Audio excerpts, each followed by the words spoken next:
अस्सलाम वालेकुम दोस्तों। रात हिकु सवा हिकु बजे दारा मां नूर ग्रीन टावर जे हेठां जेको चेपल कोर्टयार्ड जे भरिसां आहे सोचल वारे पासे हिते मां वेठो हुउसि त कुझु माण्हू आया।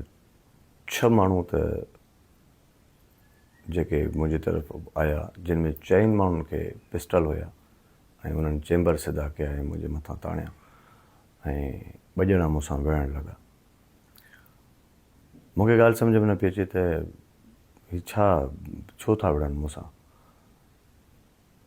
ऐं बाद में मूंखे मुंहिंजनि दोस्तनि ॿुधायो त अञा पोइते 1-2 गाॾी बि हुई ऐं उन में बि वेठा हुया ऐं ॿ मोटरसाइकिलियूं अलॻि अलॻि तयारु बीठियूं हुयूं। यानी कि जेकॾहिं असांखे भॼण में आसानी गाॾी में न थिए त बाइकुनि ते बि भॼूं। त इन टाइप जो हिकिड़ो माहौल जुड़ियल हुयो जो मुंहिंजे दोस्त हिकिड़ो चांडियो हुयो, उन कोशिशि कई उन सां ॻाल्हाइण जी त उनखे बि धकु कयनि त उनखे ब्लडिंग वात मां वहे पई। पर मूंखे जेके उन्हनि मूंसां बि विढ़िया पर मूंखे को अहिड़ो को धकु या छा जेको बज़ाहिरी हुजे त उहो न थियो। सो चवण जो मतिलबु इहो आहे त हीउ असांजो समाज आहे ऐं हिन समाज में जेकॾहिं कोई आर्टिस्ट पंहिंजी माण्हुनि जे लाइ कुझु करे थो या वीडियोज़ ठाहे थो, छो त मां पहुची चुको आहियां त मसइलो आहे छा। माण्हू त जॾहिं मूंखे चिराइण अचनि पिया या विच में अचनि त माण्हुनि खे हिननि चयो हमारी लड़की का मसला है, लड़की का मसला है, ये लड़की को छेड़ता है, लड़की को छेड़ता है।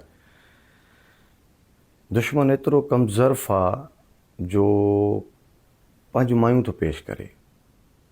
ठीकु आहे, दुश्मन खे ॿियो को हरबो नथो मिले त हू पंहिंजूं औरतूं थो पेश करे त ही माई जो मसलो, हमारी माई को छेड़ रहा था, असां वो कर रहा था। ही पुराणे दौर जूं इहे हरबा आहिनि, पुराणे दौर जा। जॾहिं बि असां नंढा आहियूं ॿुधंदा ईंदा आहियूं त इहो ईअं ई कंदा आहिनि। जंहिंसां विढ़ण ईंदा आहिनि त होटलनि ते अची या किथे बि अची विढ़ण ईंदा आहिनि त आम माण्हूअ खे जीअं ईअं लॻे त बसि माना हिननि जो को पर्सनल मसइलो आहे या छा। जॾहिं त मां त कंहिंखे सुञाणा बि कोन पियो, उर्दू पिया ॻाल्हाइनि। हाणे मां कुझु दोस्तनि इहो चयो त पठाण हुया, मां उहो जज थोरो घणो करे सघियुसि पर ॻाल्हाइनि उर्दू पिया। बहरहाल हिकु दहशतनाक माहौल हुयो उन टाइम।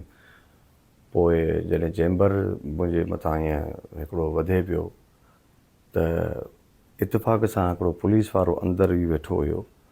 उहो उन सां मुंहिंजी सुठी सलामत आहे त उन जो ईअं ॾिठो गोड़ गमसाण थियो त उहो जॾहिं अंदरि आयो, ॿाहिरि आयो त उन हकल कई उन्हनि खे। हकल जो कई त माना उनखे पोइ वरी उन फायर बि कयो अथऊं हिकिड़ो हवाई।